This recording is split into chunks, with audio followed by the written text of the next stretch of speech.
আমি ভেবেছিলাম আমি আর কখনোই তোমাকে দেখতে পাবো না নীলাভ। সানা আর মায়ের দিকে তাকিয়ে নীলাভ দাঁতে দাঁত চেপে সব কিছু সহ্য করছিল। নাহিদ চিন্তিত কণ্ঠে বলে, আয়ু, তুমি এমনটা কেন করলে? তুমি কি পাগল হয়ে গেছো? আয়ু মিনমিনি বলল, ভাইয়া, আমি আর নীলাভের সাথে ওই মেয়েটাকে মেনে নিতে পারছি না। নীলাভ আমাকে বিয়ে করার প্রতিজ্ঞা করেও কেন বিশ্বাসঘাতকতা করলো ভাইয়া? নীলাভ চুপচাপ দাঁড়িয়ে আছে, কারণ সে কিছু বলে এখানে তুল কালাম হয়ে যাবে। নাহিদ একটা চেয়ার টেনে বসলো। তুমি নীলাভকে ভুলে যেও না আয়ু। মাত্রই তো নীলাভকে বাধ্য করেছিলে তরুকে বিয়ে করতে। আয়ু চোখ মুছিয়ে বলল, আমি তো জানি খালামণি আমাকে সব বলেছে, কিন্তু তরুর প্রতি নীলাভের কেয়ারগুলো আমি জাস্ট নিতে পারছি না ভাইয়া। সেগুলো করতে তো আর খালামণি নীলাভকে বাধ্য করেনি। সাবিনা বলেন, এসব কি বলছিস আয়ু? নীলাভ শুধু ওর বাচ্চাদের জন্যই তরুর কেয়ার করে, সেটা তো করে সবাই জানে। আয়ু জিজ্ঞাসা দৃষ্টিতে নীলাভের দিকে তাকালো। সাবিনা বুঝতে পেরে বলে উঠলেন। নীলাভ উপায় না পেয়ে ছোট্ট করে উচ্চারণ করলো। নাজমুল বলেন, আয়ু, তোমাকে আমরা ভুল বুঝেছিলাম, কিন্তু তোমার আর সানার কথা শুনে বুঝতে পেরেছি যে তরু মোটেও তোমাকে ব্ল্যাকমেল করে বিদেশ যেতে বাধ্য করেছিল, যাতে তোমার জায়গাটা ও নিতে পারে। নাজমুলের কথা শুনে নীলাভ অবাক চোখে নাজমুলের দিকে তাকায়। অজান্তেই বলে ওঠে, তরু এমনটা করেছে। হ্যাঁ নীল, আমি তো সেই বিষয়ে তোমাকে বলার চেষ্টা করছিলাম, কিন্তু তুমি আমার কথা শোনোনি। নীলাভ চুপ হয়ে গেল। লিজা নার্সের পোশাক পরে দাঁড়িয়েছিল। তখন আরেক নার্স সেখানে সে লিজার উদ্দেশ্যে বলে, এই তোমাকে বলেছিলাম খাবারগুলো পেশেন্টকে খাইয়ে দিয়ে ওষুধ খাইয়ে দিতে, তুমি সেটা না করে দাঁড়িয়ে আছো কেন? নিজের মাস্কটা ভালো করে টেনে মাথা নেড়ে আয়ুর দিকে এগিয়ে গিয়ে গলার স্বর পরিবর্তন করে বলল, আপনারা সবাই দয়া করে বাইরে গিয়ে বসুন, ওনার মেডিসিন খাওয়ার টাইম হয়ে গেছে। নীলাভ নিজের হাত ছাড়াতে চাইলে আয়ু আরও শক্ত করে চেপে ধরে। নীলাভ, আমি তোমার হাতে খাবো। নীলাভ বিরক্তি নিয়ে মায়ের দিকে তাকাতে লিজা তো ব্লুটুথ দিয়ে ইতিমধ্যে তরুর ফোঁস করার শব্দ শুনতে পাচ্ছে। সে মনে মনে বলল, ভুলেও ওকে খাওয়াতে যাবেন না এনজে, তাহলে কিন্তু আলফা এবার ওর মাংস পিস পিস করে কেটে তার জঙ্গলি কুকুরদের খাওয়াবে। কিন্তু লিজার কথা তো আর কেউ শুনতে পেল না। নীলাভ শুধু এখান থেকে যেতে চাইছিল। সে আজকে এখানে ফেসে গেছে। এক পর্যায়ে বাধ্য হয়ে তাকে আয়ুকে খাইয়ে দিতে হয়। তখনই তরুর সাথে লিজার কানেকশন ডিসকানেক্ট হয়ে যায়। লিজা বুঝতে পারে যে তোর ফোনটা আছাড় মেরেছে। জোহরা ড্রয়িং রুমে বসে যারা কাহিনী দেখছে আর পান চিবোচ্ছে, যারা তরু দরজায় ধাক্কা দিচ্ছে, কিন্তু তরু না তো দরজা খুলছে আর না তো সারা শব্দ দিচ্ছে। হানা জিদানকে কোলে নিয়ে দাঁড়িয়ে আছে। হানা অবশ্য সকালে ঘটে যাওয়া সবকিছুই প্রত্যক্ষ করেছিলেন। সে তখন রান্নাঘরে ব্রেকফাস্ট রেডি করছিলেন। জোহরা নামাজ আদায় করে ঘুমিয়েছিলেন, যার জন্য আয়ু আর তার রুম পাশাপাশি হবার পরও সে কিছুই জানতে পারেনি। কিছুক্ষণ পর জিদান কেঁদে উঠলে যারা বাধ্য হয়ে জিদানকে কোলে নিয়ে ড্রয়িং রুমে বসে। তারপর নীলাভকে কল দেয়, কিন্তু নীলাভ তো ফোন রুমেই রেখে গেছে। নাহিদকে কল দিলে সে এই ব্যাপারে বলতে চেয়েছিল, কিন্তু নাহিদ বিশেষ বার্তা দেয়নি। সে বুঝতে পেরেছে তোর কিছু হয়ে গেলেও তাদের কিছু যাবে আসবে না। তারা হয়তো বাচ্চাদের কথাও ভুলে গেছে। যা নীরবে কান্না করছে। জোহরা মুখ বাঁকিয়ে বলে ওঠেন, এরকম করছিস কেন? আমি মরে গেলেও হয়তো এভাবে কাঁদবি না।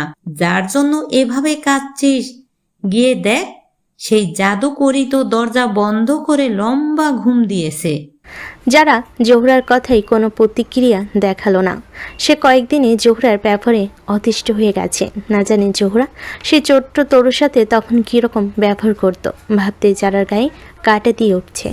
ছোটবেলায় যারা বড্ড শান্তশিষ্ট ছিল, তার সামনে জোহরা বেশ কয়েকবার তরুর গায়ে হাত তুলেছিল, কিন্তু সেও ভয়ে কোনো প্রতিবাদ করতে পারেনি। সে এখন বুঝতে পারছে তার চোখের আড়ালে তরুকে অনেক কিছুই সহ্য করতে হয়েছিল। তরু যার সাথে কখনোই একবারই কথা বলতো না, যারা কথা বলতে গেলে খুব অল্প ভাষায় উত্তর দিয়ে দিত, যার জন্য তাদের মধ্যকার কথাবার্তায় বেশি দূর এগোতো না। সন্ধ্যা 6টার দিকে সবাই আয়ুকে নিয়ে বাড়িতে প্রবেশ করে। আয়ুকে আরও 2টা স্যালাইন দেওয়া হয়েছিল। সেগুলো শেষ হতেই 6টায় বেজে যায়। নীলাভ আর সানা ধরে ধরে আয়ুকে ড্রয়িং রুমের সোফায় এনে বসায়। নীলাভ আশেপাশে একবার তাকিয়ে তরুকে খুঁজলো, কিন্তু তরুকে কোথাও পেল না।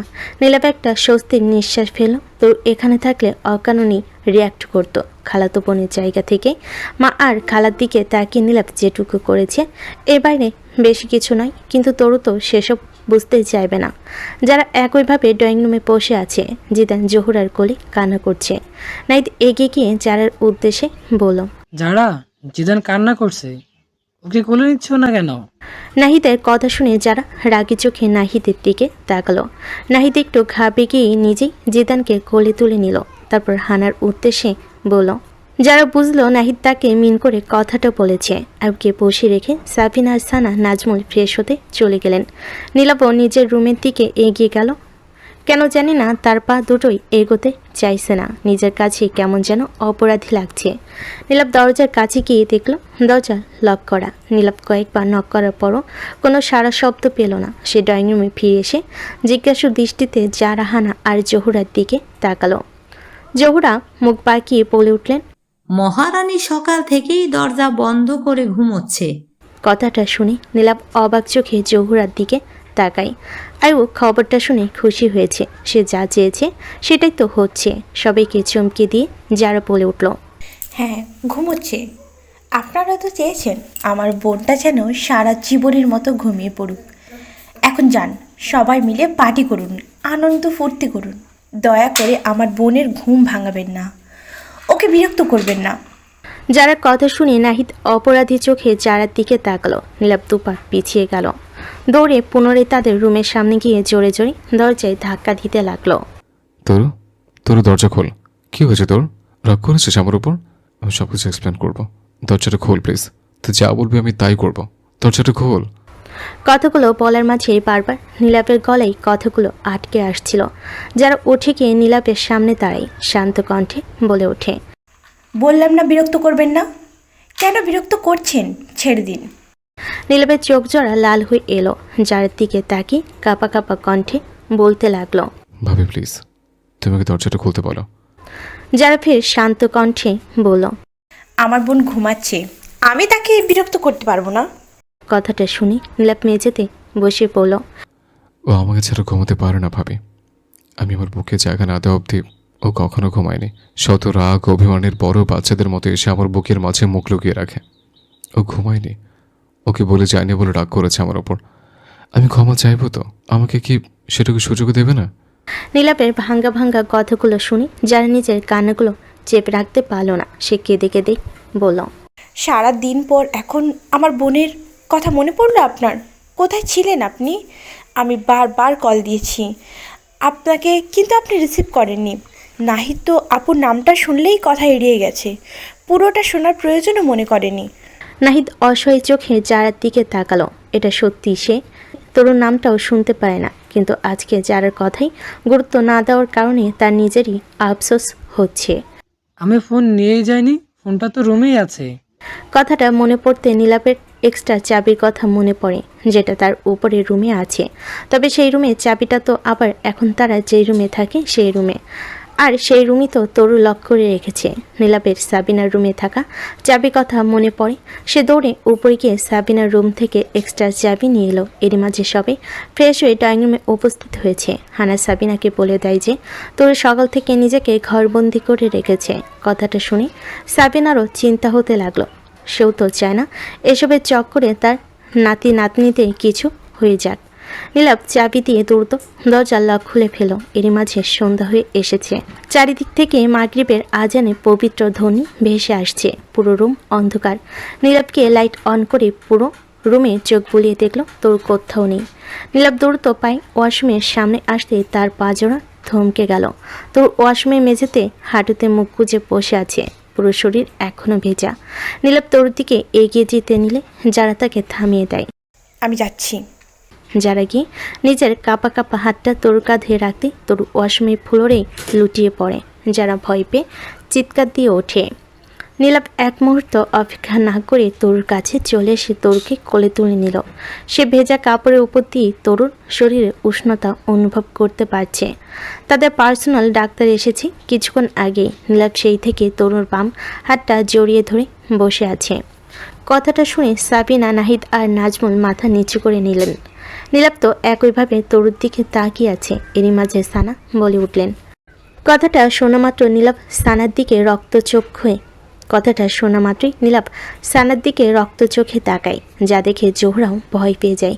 এজন্যই সে নীলাভের সামনে ভুলও কিছু বলে না। কিন্তু সানা নীলাভের ভালো মানুষই দেখে একটু বেশি মাথায় উঠে গেছে। নীলাভ চিৎকার করে বলে উঠল। Get out. সবাই নীলাভের দিকে চমকে তাকায়। I said get out from my house. Sabina বলেন, নীলাভ, তুই আমার বোনের সাথে এভাবে কথা বলতে পারিস না। ওকে। নীলাভ চুপ থেকে পরক্ষণেই শান্ত কণ্ঠে বলে ওঠে, হয় তোমার বোনই বাড়িতে থাকবে, নয় আমি থাকবো, এখন চয়েস তোমার। নীলাভের কথা শুনে সবাই স্তব্ধ হয়ে গেল। নাজমুল বলে ওঠেন, নীলাভ, তুই এই মেয়েটার জন্য বাড়ি ছেড়ে চলে যাবি? হ্যাঁ, চলে যাব, কারণ আমি বুঝে গেছি এই বাড়িতে আমার বাচ্চারা পর্যন্ত সেফ নেই।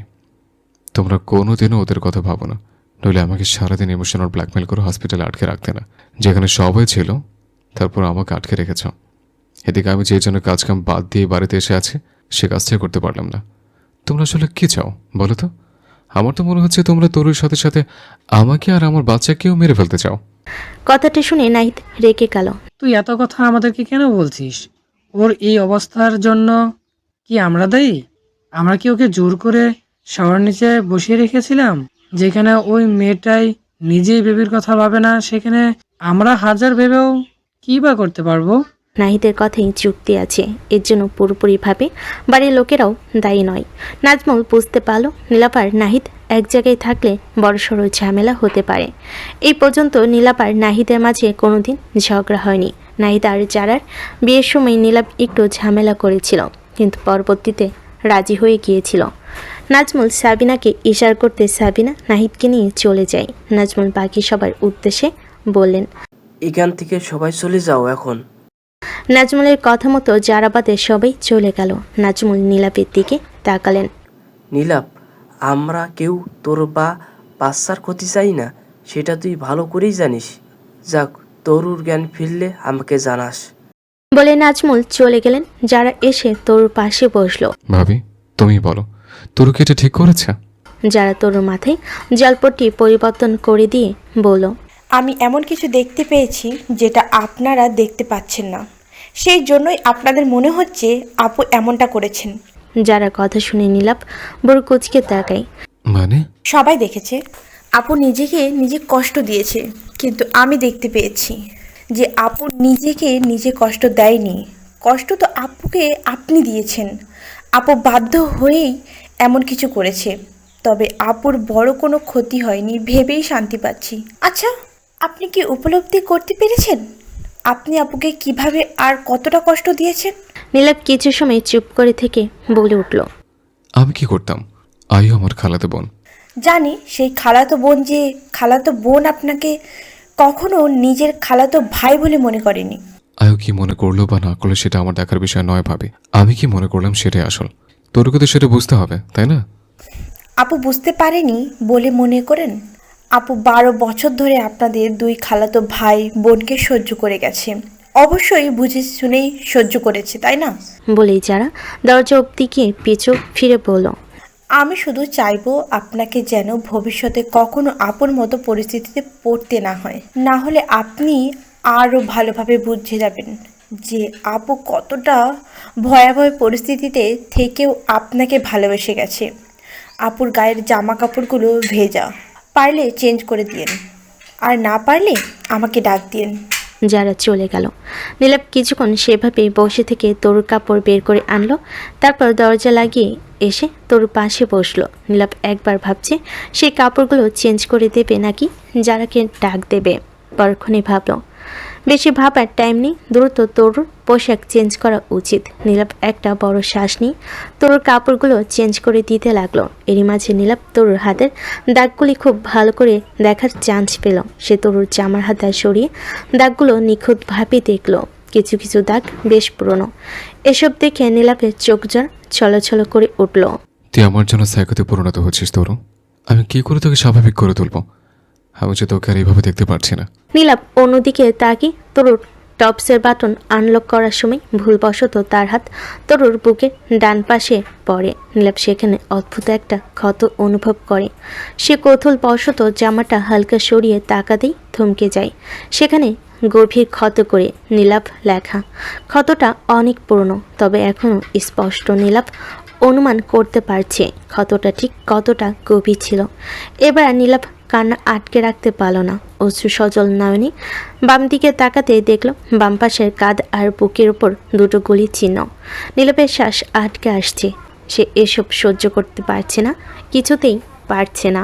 নীলাভকে লাইটটা অফ করে দিয়ে এসে আলতো হাতে তরুর কাপড় চেঞ্জ করে দিল। তবে তার এসব চিন্তার মাথায় ঘুরপাক খাচ্ছে। সে কি আসলেই কোনো ভুল করছে? আসলে কি তরু নেহাকে খুন করতে পারে?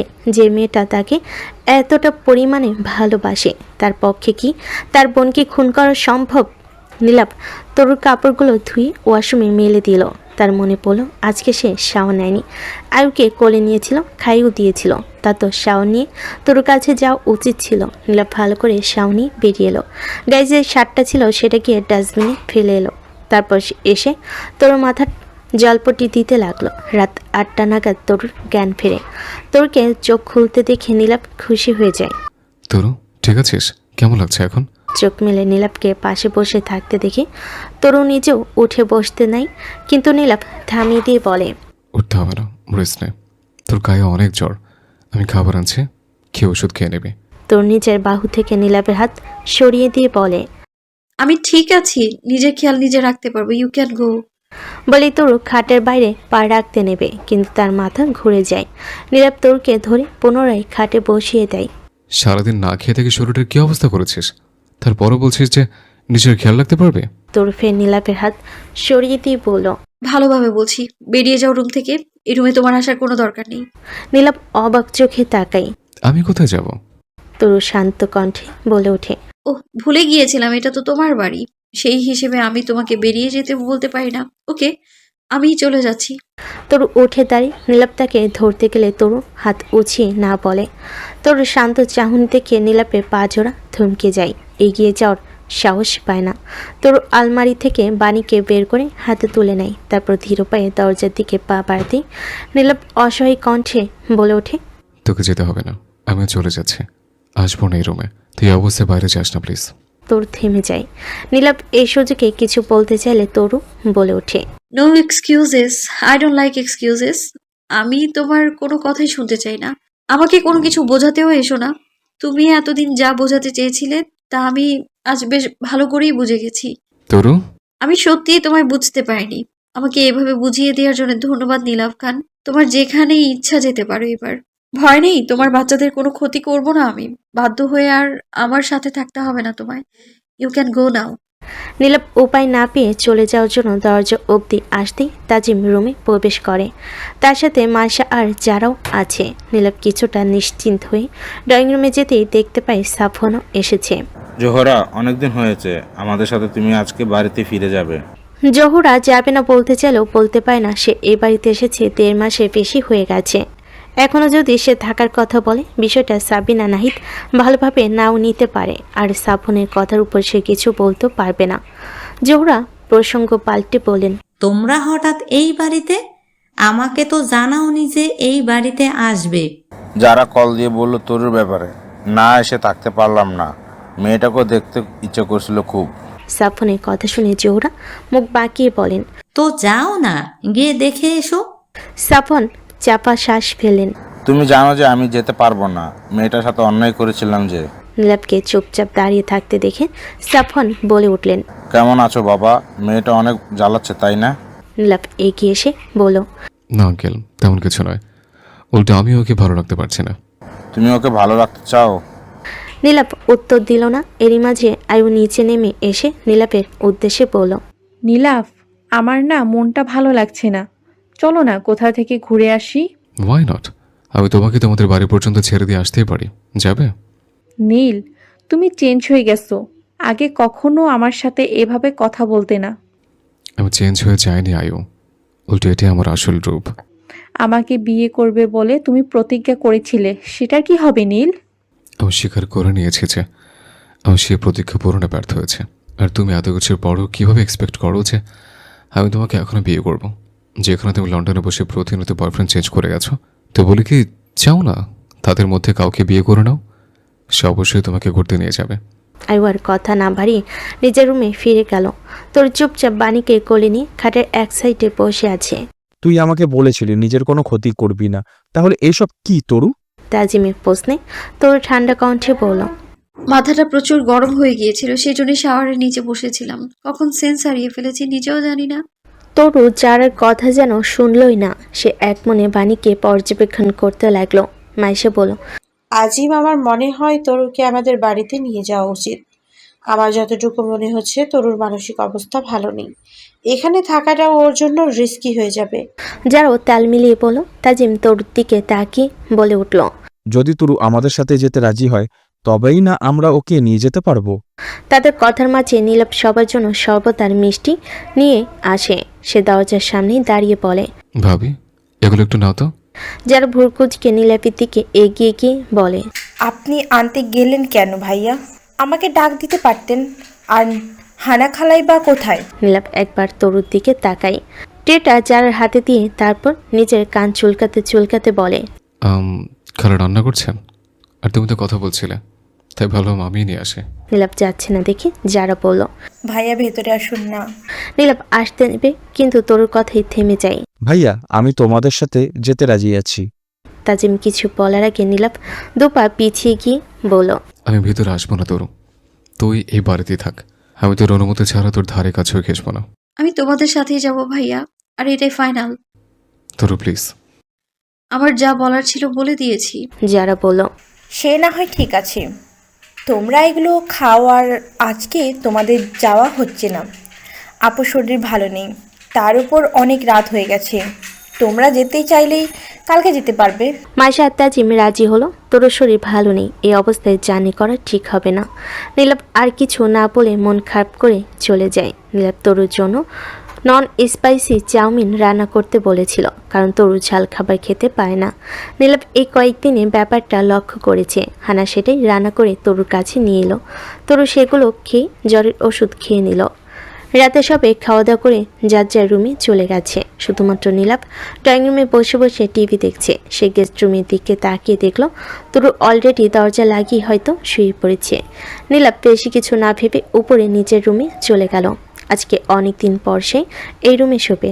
তার পাশে যে রুমটায় তরু থাকতো সেই রুমটা বাদে তাদের বাড়ির সবগুলো রুমই আপাতত বুক। বাড়ির সবাই উপরের রুমগুলোতেই ঘুমিয়েছে। তরুর একমাত্র নিচে গেস্ট রুমে শুয়েছে। হানা অবশ্য 2 রুম পরের রুমটাতেই থাকে। নীলাভ বিছানায় শুয়ে ঘুমানোর চেষ্টা করতে লাগলো। এদিকে তরু বিছানায় শুয়ে স্বস্তি পাচ্ছে না, শুধু এপাশ ওপাশ করছে। মাথা ব্যথায় টনটন করছে। জ্বরটা বেড়েছে বোধহয়। তোর অজান্তে নিজের পেটের উপর হাত রেখে বিড় করে বলল, তোদের জন্য কত কিছু করছি দেখ। স্মোক করা, ড্রিঙ্কস করা থেকে শুরু করে স্লিপিং পিল নেওয়া অবধি ছেড়ে দিয়েছি। রাগের মাথায় যেন কিছু না করে বসি, সেই জন্য শাওয়ার অন করে বসেছিলাম। এরপরেও যদি সবাই বলে আমি জন্ম দিয়ে তোদের মাও হতে পারিনি, সেটা কি মানবি তোরা? তরু নিজের কথায় নিজেই অবাক হলো। নিজের পেটের উপর থেকে দ্রুত হাত সরিয়ে নিল। জ্বরের ঘুরে উল্টাপাল্টা বকছি বোধহয়। এই জ্বর আসার জন্যই তোরা দায়ী। নীলাভের ছেলে মেয়ে বলে কথা, অল্পতেই জ্বর চলে আসবে সেটাই স্বাভাবিক। ওরও তো অল্পতেই জ্বর চলে আসে। কথাটা বলেই আনমনে হাসলো তরু। আগের দিনগুলো যেন ফিরে এসেছে আজকে।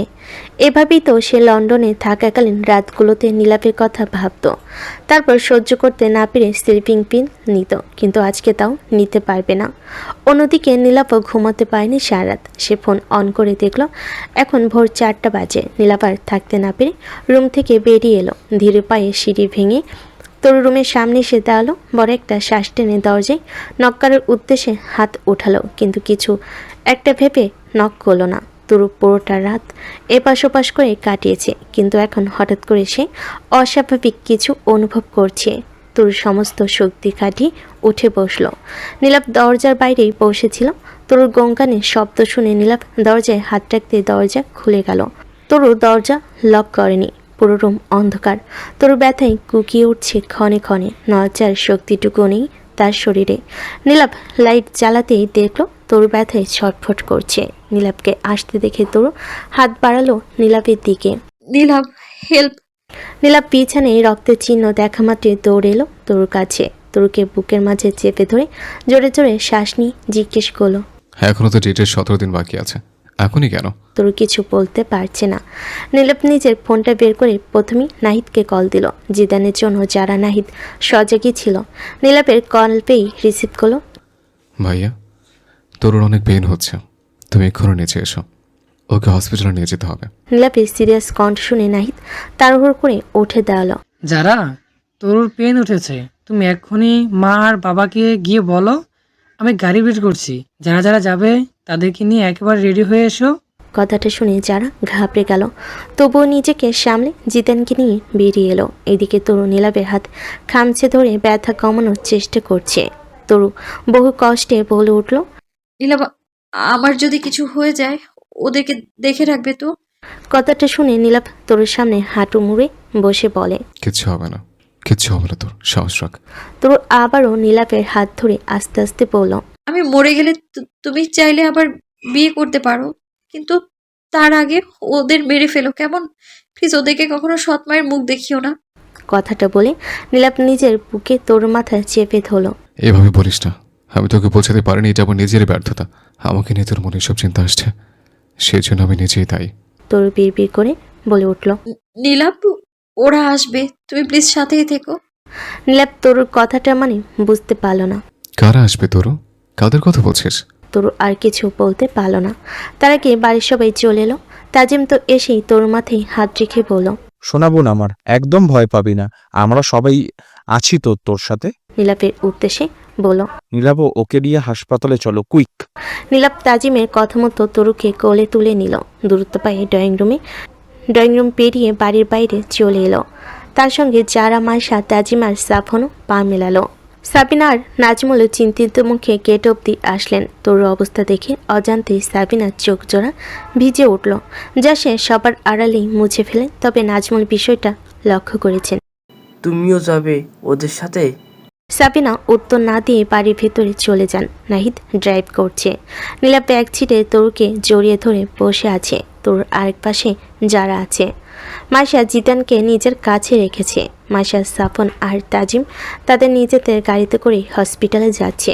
তরুর জ্ঞান আছে, তবে কিছু বলার মতো শক্তি তার শরীরে নেই। যারা তরুর হাত পা উষ্ণ রাখার চেষ্টা করছে। তখনই তরু যারার হাত চেপে ধরে যারা অবাক চোখে তরুর দিকে তাকায়। তখনই যারা কিছু মনে পড়ে, সে নিজের ফোনটা বের করে আবিকের নাম্বারে একটা মেসেজ পাঠিয়ে দেয়। তরুর ব্যাপারে জানিয়ে দেয় আর হসপিটালের লোকেশন সেন্ড করে আবিকের নম্বর তরু তাকে দিয়েছিল। নীলাপ বারবার চোখ দুটো মুছছে, তবে বারবারই তার চোখের সামনেটা ঝাপসা হয়ে আসছে। তরুর চেহারা লাল হয়ে গেছে। সে বারবার নীলাপের শার্ট খামচে ধরছে। আর একটু তরু, আমরা এসে গেছে, ভাইয়া তাড়াতাড়ি চালাও। 10 মিনিটের মাথায় তারা হসপিটালের সামনে এসে পৌঁছায়। এখন ভোরবেলা হলো, চারপাশে অন্ধকার। আশেপাশে আজানের ধ্বনি প্রতিধ্বনিত হচ্ছে। তাজিম হসপিটালের ভেতর থেকে স্ট্রেচার আনলে নীলাপ তরুকে গাড়ি থেকে বের করে স্ট্রেচারে শোয়ায়। তরু তখনও নীলাপের শার্টের বুকের অংশটা খামচে ধরেছিল। নাহিদ আগে কল করে ডাক্তার রেডি রাখতে বলেছিল। তরুকে ওটিতে নেওয়ার সময় তরু যেতে চাচ্ছিল না। তরুর অবস্থা দেখে নীলাপ আর নিজেকে সামলে রাখতে পারে না। তরুর গালে দুহাত রেখে কান্না জড়িত কণ্ঠে বলে, একদম ভয় পাবি না কলেজা, আমি বাইরে অপেক্ষা করছি তোর জন্য, কথা দিচ্ছে তুই না ফেরা অব্দি এখানে দাঁড়িয়ে থাকবো, তোর কোনো ভয় নেই, আমি তোর প্রেম আছি তোর সাথে। বলে নীলাপ তরুর কপালে একটা চুমু দেয়। তরু নীলাপের শার্ট ছেড়ে দেওয়া মাত্রই নাচরা তরুকে ভেতরে নিয়ে গিয়ে দরজা লাগিয়ে দেয়। নীলাপ সেখানে দাঁড়িয়ে যায়। আবিক নিজে বেডরুমে ঘুমিয়েছিল। পরপর কয়েকটা মেসেজ আসার শব্দে তার ঘুম আলগা হয়ে যায়। সে ফোনটা হাতে নিয়ে মেসেজগুলো দেখা মাত্রই তার ঘুম ছুটে যায়। বিভান আর লিজাকে তৎক্ষণাৎ কল দিয়ে তরুর ব্যাপারে জানিয়ে দেয়। তারপর নিজেও দ্রুত রেডি হয়ে বেরিয়ে পড়ে। গাড়ি স্টার্ট দেওয়ার আগে তোর ড্যাড রাফিজ চৌধুরীকেও খবরটা জানিয়ে দেয়। সকাল 7টার দিকে সাবিনা আর নাজমুল এসে উপস্থিত হয়। চিন্তায় সাবিনা কিছুতে বাড়িতে থাকতে পারছিলেন না। সাবিনা দেখল নীলাপ তরুর কেবিনের সামনে দাঁড়িয়ে আছে। নাজমুল গিয়ে নাইদের কাছে জিজ্ঞেস করলেন, ডক্টর কি বলেছে? নাইদ একবার যার দিকে তাকালো। মেয়েটা তখন থেকে কেঁদেই চলেছে। মাইশা, তাজিম আর সাফনকে সান্ত্বনা দিচ্ছে। বাবা, তরুর শরীরের কন্ডিশন অনুযায়ী নর্মাল ডেলিভারি হওয়া সম্ভব নয়, সি সেকশন করতে হবে, সেটা ডক্টর আগে বলেছিল। তবে বর্তমানে তরুর অতিরিক্ত রক্তক্ষরণ হচ্ছে, যার জন্য সবাই চিন্তিত। সাবিনা গিয়ে নীলাপের কাঁধে হাত রেখে বলেন। তুই চিন্তা করিস না নীলাভ, বাচ্চাদের কিছুই হবে না দেখিস। নীলাপ সাবিনার দিকে না তাকিয়ে নিজের হাতের দিকে তাকালো। তার হাতে তরু রক্ত লেগে আছে। তোমরা তরুর কথা ভাবছো না মা? কেন? তরু নেহা আপুকে খুন করেছিল সেই জন্য? আচ্ছা মা, আজ যদি তরুর কিছু হয়ে যায়, তারপর যদি আমরা জানতে পারি যে তরু খুন করেনি, তখন আমরা নিজেদের ক্ষমা করতে পারবো তো?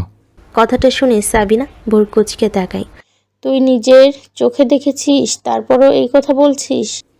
সেটাই মা, তবে চোখের দেখা ভুল হতে পারে। যেমন তরু দেখেছে আমি আয়ুকে করে নিয়েছে, কিন্তু তরু দেখেনি কিভাবে তোমরা আমাকে বাধ্য করেছিলে আয়ুকে হসপিটালে নিয়ে যেতে। আচ্ছা মা, সেদিন এরকম কিছু ঘটেনি তো, যেটা আমরা কেউই দেখিনি? নিজের চোখে দেখাকে সন্দেহ করছিস? তাছাড়া ছুরি দেখেও তো শুধুমাত্র ওরই হাতে ছাপ পাওয়া গিয়েছিল। আচ্ছা মা, যদি আমার চোখের দেখার তরুর বিরুদ্ধে বা প্রমাণগুলো কখনো ভুল প্রমাণিত হয়, তখন আমরা সেটা মেনে নিতে পারবো তো? কথাটা শুনে সাবিনা স্তব্ধ হয়ে গেলেন। এর আগে নীলাপকে এমনভাবে কথা বলতে সে কখনো দেখনি। বলতে গেলে নীলাপ সবসময় বিষয়টা এড়িয়ে গেছে। তাহলে হঠাৎ কেন নীলাপ এই বিষয়ে ভাবছে? তাহলে কি নীলাপ তোরকে কোনোভাবে বাঁচানোর চেষ্টা করছে? সাবিনা রাগী কণ্ঠে বলে ওঠেন।